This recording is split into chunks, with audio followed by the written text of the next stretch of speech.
Fala galera, beleza? Vamos aqui, dar continuidade ao curso de África. Na aula passada, por perceber que a aula estava ficando um pouco extensa, eu resolvi desdobrar naquele momento mesmo o aspecto econômico e trabalhá-lo numa terceira aula para que não fique tão, pesado para vocês, extensa a aula, certo?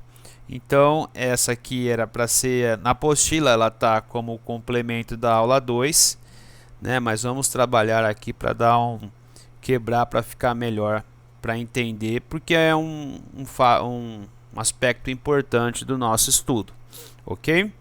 Então vamos lá, pensando em economia, pensando em produção de riqueza, e fazendo aí uma relação com o que vimos na aula passada.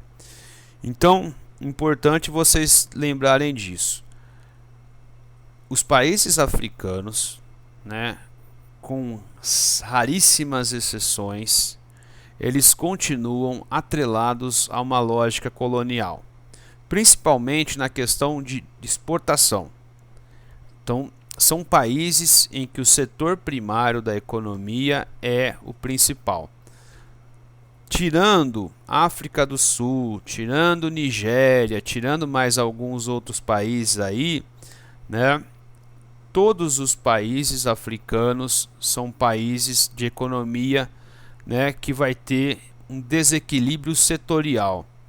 Então nós vamos ter o setor primário da economia muito mais forte e outros setores ou mais frágeis ou inexistentes. Então significa que muitos países africanos não têm indústria, e alguns países africanos têm também um setor comercial e de serviços precário ou sem muita qualificação ou qualidade, tá certo? Isso é uma herança colonial.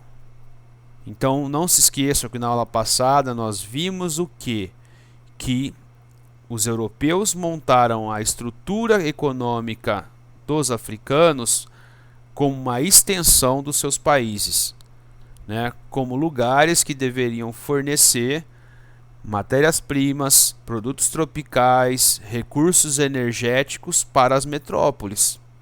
Então, eram países que eram agregados à economia metropolitana. Então, eles tinham alguns papéis,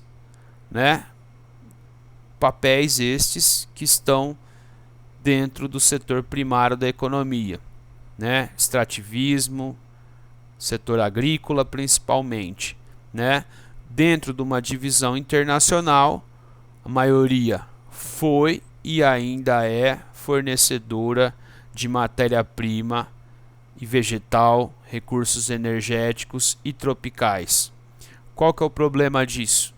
São produtos de baixo valor agregado. Quando pensamos em balança comercial, esses produtos, representam baixo valor agregado. Então, muitos desses países são, dependentes das suas ex-potências, das suas ex-metrópoles, então tem necessidade muito forte ainda de investimento de capital das suas ex-potências ou das novas potências. E aqui eu insiro a China nessa conversa, porque assim como nós vimos na América Latina, a China cada vez mais se torna o principal parceiro comercial desses países.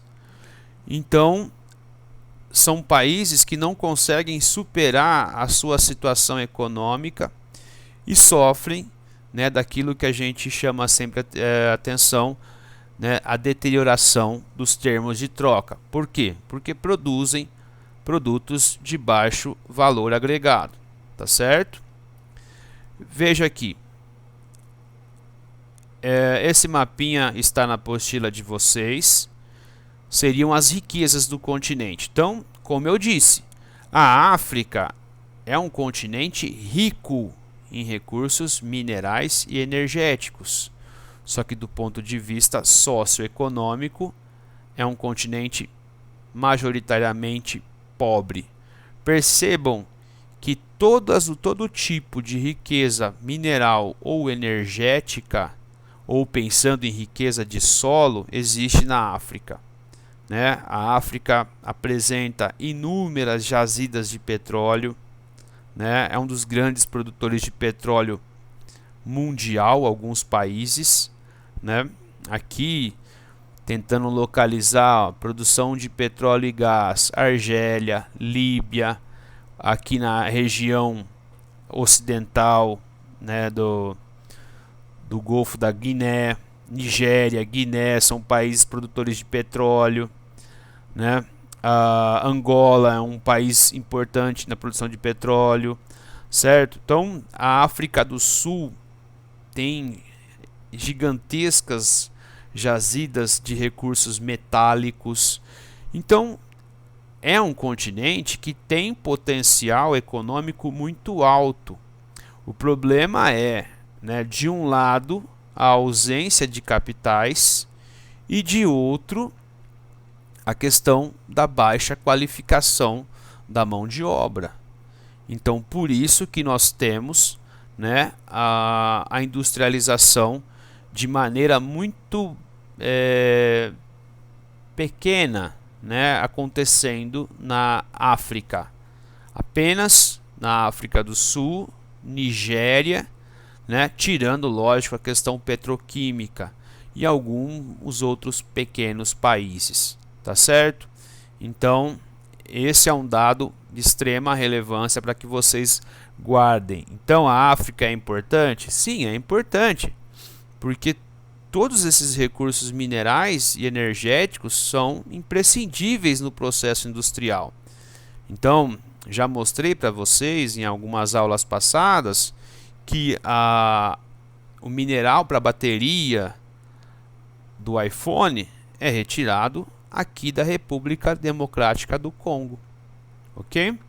Então, se houvesse aí, né, capitais nativos, né, uma mão de obra mais qualificada, nós poderíamos ter, né, um processo de desenvolvimento mais autônomo, mas dadas as condições, né, colocam-se sérias limitações para uma evolução econômica mais substancial. No caso da integração regional, né? Então, alguns países chamam a atenção pelo seu crescimento e seus mercados são disputados por grandes potências. Aqui podemos citar Nigéria, podemos citar África do Sul, né? Alguns países mais estáveis do ponto de vista econômico, né? Então, esses países que apresentam estabilidade, que apresentam um mercado em ascensão, são países que, né, são extremamente, né, atrativos para o capital internacional. Perdoe aí porque meu gato estava aqui me dando trabalho. Então, quem aí deve ter escutado o nosso querido Ice. Enfim, né, mais um exemplo, a Tanzânia mesmo. A Tanzânia, alguns anos atrás, ela sofreu uma injeção de capitais chineses maciço, né? E aí extrai-se recursos minerais, obras construídas com capital chinês, né? Ferrovias e, né, a parceria da Tanzânia com a China chegou a ponto da China construir, né, dar de presente um estádio de futebol para o país. E adivinha quem foi inaugurar esse estádio? O Brasil. Foi convidado para um amistoso na inauguração desse estádio, certo? Então, são pontos importantes. Na questão da integração regional, né, os blocos econômicos, nós temos algumas tentativas, né? Por exemplo, a União Africana, que tenta ter a União Europeia como uma referência. Mas, gente, né, a gente sabe que, né, a questão comercial é muito limitada e mesmo, né, a ideia de democracia dentro dos países africanos ainda ela é muito frágil. Então, para construir um projeto tal qual, né, a União Europeia teria que amadurecer muito essa questão da democracia, da cooperação entre os países. Nós temos problemas ainda de fronteira entre países, problemas bilaterais de países africanos. Então, a União Africana ela tem avançado, né, ela tem conseguido avanços, mas em geral, né, nós temos alguns pontos que atravancam esse processo.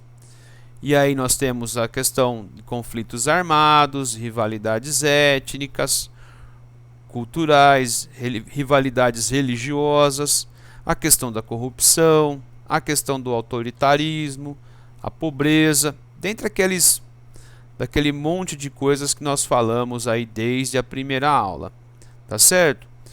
Uma realidade é o bloco de livre comércio da África Meridional. Ele é um bloco, como já, né, mencionei, de livre comércio.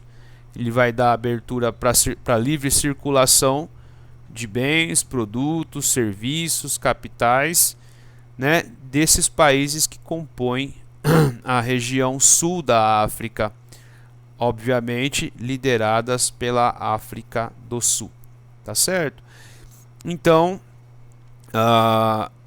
quis, né, desde a primeira aula, chamar a atenção de vocês para essa coisa, né, da desconstrução da imagem da África como um continente que não tem importância, que não tem produção de riqueza, né?